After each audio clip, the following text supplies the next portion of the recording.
Welcome to the NEC in Birmingham. It's good to be back here for the first post-COVID show. This is our stand. I'm going to introduce you to, if you'd like to come in, introduce you to the club's answer to Val Kilmer, John Allen. He's going to tell you a bit about his stunning C70. Thank you for the introduction, Dr. Watson. Yes, so my name is John Allen. I've brought my 1998 C70 T5 Coupe with us this weekend. The car's in garnet red, which is one of the launch colours. With the publicity, it was either intended to be garnet red or saffron gold.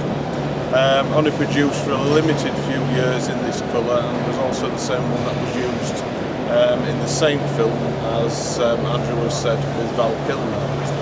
This particular car, I'll just open the door for Chris to do an internal shot of it, is 1998, as I've said, Mark 1 T5 Coupe. So it's the non-GT spec, so it's got the slightly higher suspension and no sunroof. It's got the 4-speed automatic transmission and also has the half-leather Alcantara interior with the dark wood trim. This car's an optional extra. It also has the electric front seats, both sides, and has the Dolby Pro Logic system fitted as well, with the 3-disc CD changer on the dash. The car was built as one of the first true 4-seaters in its class, so had plenty of legroom in the back for 2 rear passengers, which a lot of coupes at the time didn't. This particular car, the work I've done in it so far, I've had it approximately 18 months. Had the roof respray. There was a little bit of rust coming through there on both the screens, and it's also had a new front screen fitted. Had the canister alloy wheels fully refurbed, which I think really set the car off with what's also called the Starfish alloys. New brake discs front and rear, so when you look through the alloys, it looks really sharp and clean.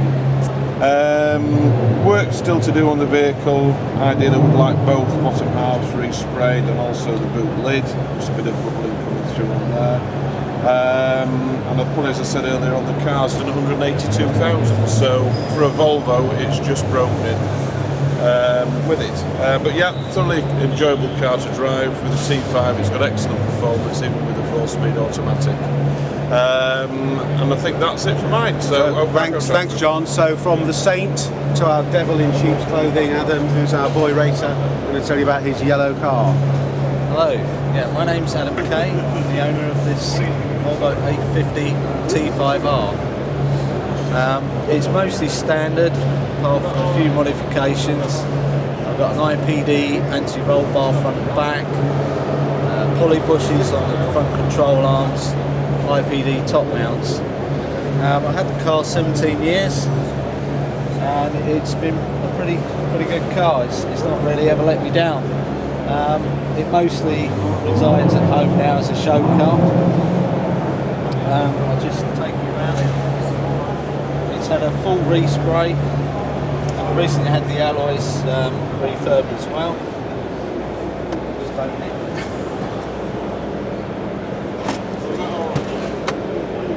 You've got much the same setup as the C70. Got the electric seats, and the only difference is really, I suppose, you've got a slightly different sound system. Let's take around to the engine bay.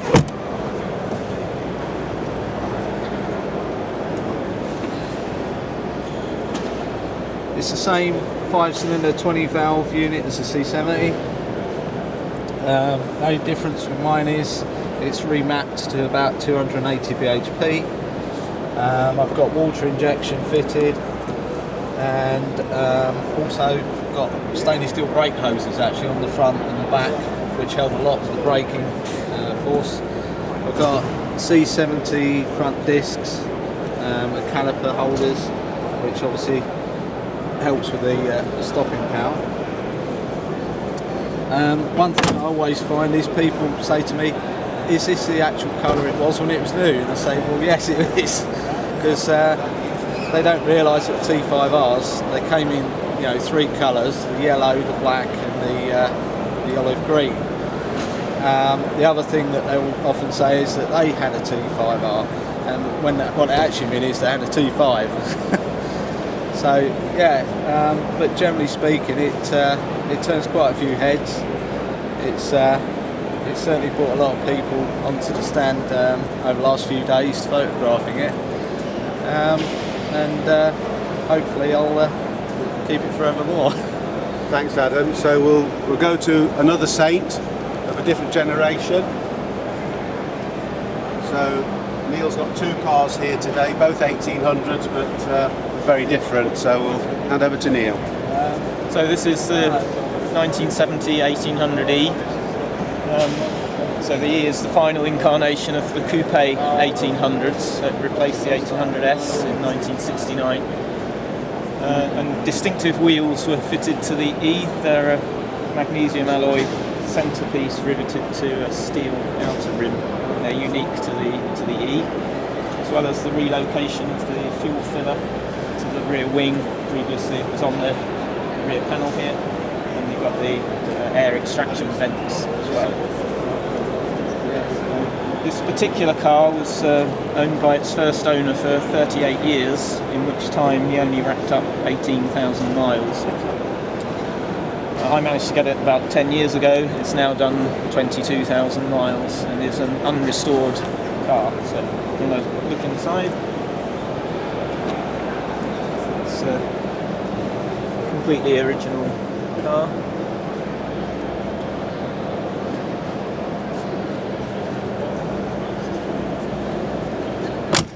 Have a quick look under the bonnet.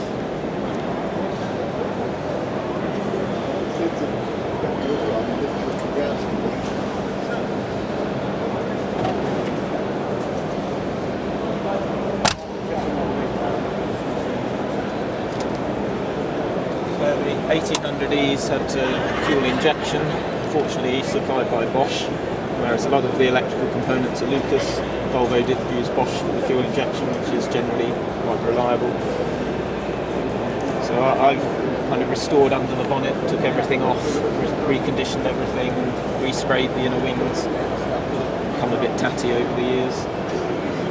Other than that, not really done anything much to the car.